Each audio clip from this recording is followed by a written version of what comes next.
Si je suis le maître de ma pensée, je suis une personne responsable. Si j'ai cette responsabilité, je suis responsable pour ma vie, pour mon environnement et pour le monde. Donc l'idée, au fond, c'est de dire que l'optimisme, ça n'est pas une aptitude congénitale au bonheur qui nous affranchirait de tous les problèmes douloureux et des grands chagrins de notre vie. L'optimisme, au fond, relève d'une décision et d'une discipline.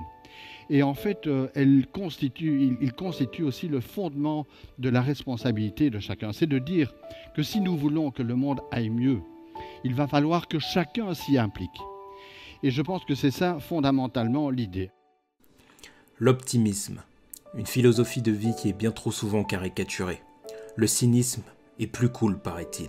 Le pessimisme, ou même le nihilisme, sont plus raccords avec l'air du temps, disent les bruits de couloir. Mais cela est-il vrai ? Depuis des décennies, Superman a été caractérisé par DC Comics comme étant l'ultime symbole d'espoir.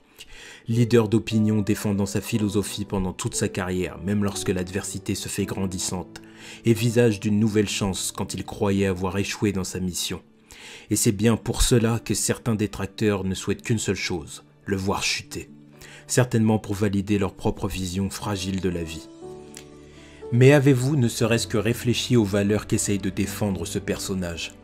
Avez-vous déjà conceptualisé ce que représente le personnage et pourquoi il est dépeint comme étant le plus grand des héros ? L'optimisme est une discipline qui exige le meilleur de nous-mêmes. L'optimisme demande à chacun d'entre nous de nous dépasser afin d'atteindre un niveau d'épanouissement qui va déteindre sur les personnes qui nous entourent. Optimisme est assurément l'antonyme des mots pessimisme et cynisme, mais j'en fais aussi le synonyme du mot vie. En effet, à quoi rimerait notre existence sans cette notion ? À un individualisme généralisé et à un égoïsme pathologique si nous optons pour la lâcheté, ou au suicide et la destruction du monde si nous optons pour le pragmatisme. Le cynisme est considéré comme raisonnable par beaucoup d'adolescents, parce que choisir l'autre voie leur demanderait de grandir. Cela leur demanderait de contribuer activement à l'amélioration du monde qui les entoure, même juste un peu. Et tout le monde sait que c'est bien plus simple de ne rien faire en attendant que le temps passe. C'est pour cette raison que des générations de scénaristes ont conceptualisé chez Superman le refus de tuer. Briser la nuque de Lex Luthor serait trop simple. Le haïr ou l'abandonner à ses démons serait trop évident.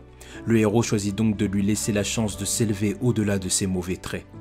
C'est pour cette raison qu'il aime profondément l'humanité et continue à essayer de l'inspirer, même lorsqu'elle déconne. Et c'est aussi pour cette raison qu'il essaye de convaincre grâce à l'éloquence et l'action, même si cela ne devait convaincre qu'une personne à la fois. Parce qu'après tout, il n'y a objectivement rien d'autre à faire. C'est ce que les Kent lui ont appris et c'est ce en quoi il croit profondément. Comme l'a dit Leibniz dans un de ses ouvrages, la Théodicée, tout ce qui existe est bien. Ça ne veut pas dire que le mal n'existe pas ou que l'optimisme nous protège de la tristesse ou du malheur. Mais ce qu'il entend par là, c'est que nous faisons partie d'un écosystème et même d'un univers si bien ficelé qu'il n'y a en fait aucune raison de s'en plaindre. Et c'est la même chose pour la vie en société.